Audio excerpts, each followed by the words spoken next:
In this video, we're going to look at a steady state diffusion problem.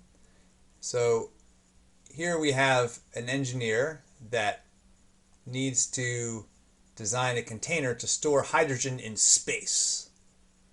So we're trying to make some kind of like space container, and we would like to put hydrogen on the inside of it.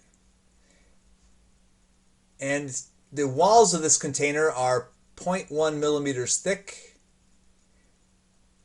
and the concentration of hydrogen inside the container we want to be at a density of 12 kilograms per cubic meter. And outside of that container is space. I could draw little stars out here.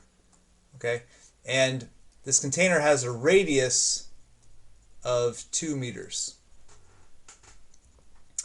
Okay, the question, well, I have a quick question here to start. How many kilograms of hydrogen can the container store? Well, to get that, you can find the volume of the container, which is 33.5 cubic meters, and then you can get the mass by taking the volume times the 12 kilograms per cubic meter, which is the density of hydrogen inside the container. So the volume times the density gives us the mass of the total mass of the hydrogen inside this little hydrogen storage container. Okay, our main question is, what is the leak rate of hydrogen out of the container due to the hydrogen diffusing through the aluminum wall? So I want to emphasize that this leak rate does not mean there's a hole in the container. It just means that some of those hydrogen atoms will diffuse through the aluminum wall and go from the inside of the container to the outside of the container. This diffusion process will depend on the temperature, and we can use a lot of what we've learned so far to be able to solve this. This problem has a wrinkle, though, that's a little different than the previous one, and we'll come to that in a minute. All right, so first, this is our equation that governs the diffusion process. The rate of change of a concentration with time equals the diffusion constant times the second derivative of the concentration with respect to position. In this case, though, this is a steady state diffusion problem because once the hydrogen starts to diffuse through the aluminum, the concentration at different positions in the aluminum will eventually reach their equilibrium value, and things won't be changing anymore. So our dc dt will become zero. So it's not changing with time.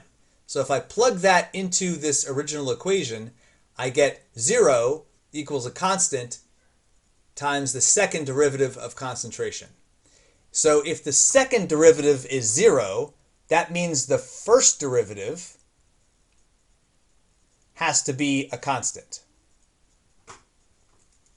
Okay, and that constant we'll call J, and what it works out to be is the kilograms per second per meter squared that would be passing through that surface.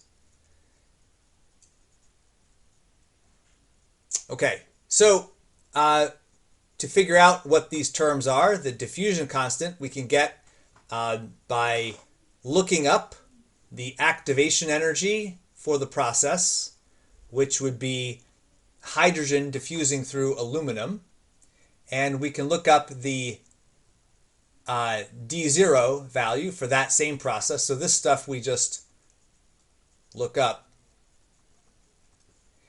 Those are material properties, and we plug them into this relationship, which says that the diffusion constant is equal to that initial value D0, e to the activation energy over RT.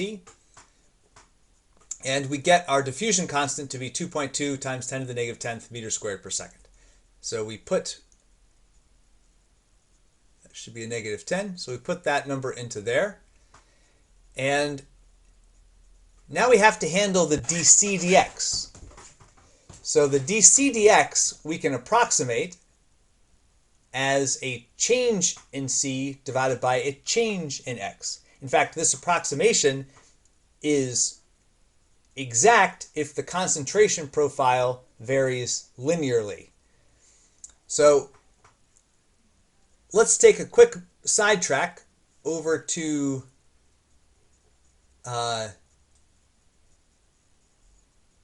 this picture. This picture is showing the aluminum wall here in blue.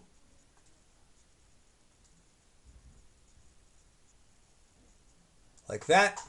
And on the inside of the container, we have 12 kilograms per cubic meter of hydrogen. So this is the hydrogen on the inside. And on the outside, we have a concentration of 0. That's just space. And we want to find out what is the rate of change, dC dx, of this concentration. So the concentration is 12 right here, and it's 0 right there. And this concentration, in order to have a constant flux throughout the aluminum, this concentration is going to have to vary linearly between the 12 and the 0. So we can say that the derivative is the change in concentration divided by that change in position. So the change in concentration would be the 12 minus the 0, which is 12. And the change in position over that distance would be the thickness of the aluminum, which is 0.1 millimeters, or 0.0001 meters thick.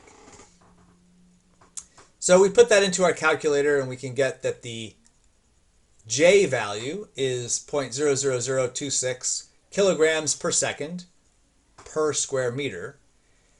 And that's the kilograms per second of hydrogen passing through the container per square meter. So to find out the amount passing through the container in total, we should take that and multiply by the area. And the area is 4 pi r squared for a sphere. So when you multiply it by the area, you get 0.0013 kilograms per second. That's how much hydrogen is leaking out of this container every second, which works out to be 4.8 kilograms per day. Now, is that a lot? Well, it depends. We have only 400 kilograms in the container to start with. So if it's leaking out at about 4 per day, it would be fully empty. If it kept leaking at this rate, it would be fully empty within 100 days. So it's actually not going to keep leaking at that same rate, because as the concentration goes down on the inside, the this derivative dC dx will also get smaller, so the leak rate will get smaller. So it'll be an exponential decay type situation. But just as really roughly, if it's leaking at 4.8 kilograms per day, you would not expect this to last more than a couple hundred days. So this leak rate is probably too high. But of course, that depends on the application, which wasn't fully specified here in the problem. Okay, so our goal was to get the leak rate, and we've for these conditions, and we've